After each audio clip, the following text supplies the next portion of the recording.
बिस्मिल्लाहिर्रहमानिर्रहीम। तमाम देखने वालों को पाशा टीवी की जानिब से अस्सलाम वालेकुम। उम्मीद करता हूँ अल्लाह ताला के फजलो करम से आप तमाम हजरात खैर वाफियत से होंगे। तो इस वक्त जी जो मंज़र आपके सामने है जी, गला मंडी अलीपुर चट्ठा ज़िला वज़ीराबाद है।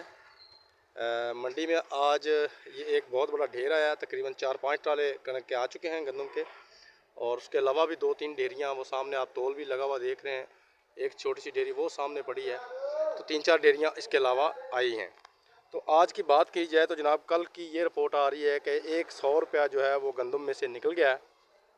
तो बहरहाल ये तो मार्केट है जी, अप डाउन होती रहती है।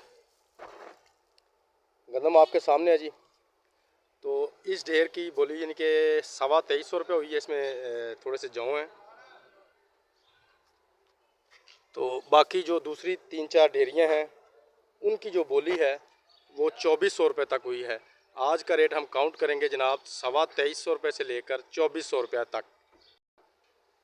2350 रुपये से लेकर जी 2400 रुपये तक गंदम का जो रेट है वो आज यानी कि 13 मई 2025 का हम काउंट करेंगे। इसी तरह अगर मूंजी के रेट की बात की जाए तो तकरीबन 5600 से लेकर 5800 रुपये तक इस वक्त कायनात होगी, 1847 होगी, 1509 होगी, इन मूंजियों के जो रेट हैं वो चल रहे हैं। तो ये जनाब आज की एक छोटी सी अपडेट। उम्मीद करता हूँ वीडियो आपको अच्छी लगेगी। अगर वीडियो अच्छी लगे तो प्लीज़ इसे लाइक कीजिए, कमेंट्स में अपनी कीमती राय का इजहार ज़रूर कीजिए। उसके अलावा जो मेरे दोस्त मेरे चैनल पाशा टीवी पर अभी नए आए हैं, काइंडली वो इसे सब्सक्राइब कर लें और साथ में लगे बेल आइकॉन को ज़रूर प्रेस करें ताकि हमारी आने वाली हर वीडियो का नोटिफिकेशन जो है वो आप तक बर वक्त पहुँच सके। तो इसके साथ ही कल तक के लिए पाशा टीवी को इजाज़त दीजिए। खुदा हाफिज़।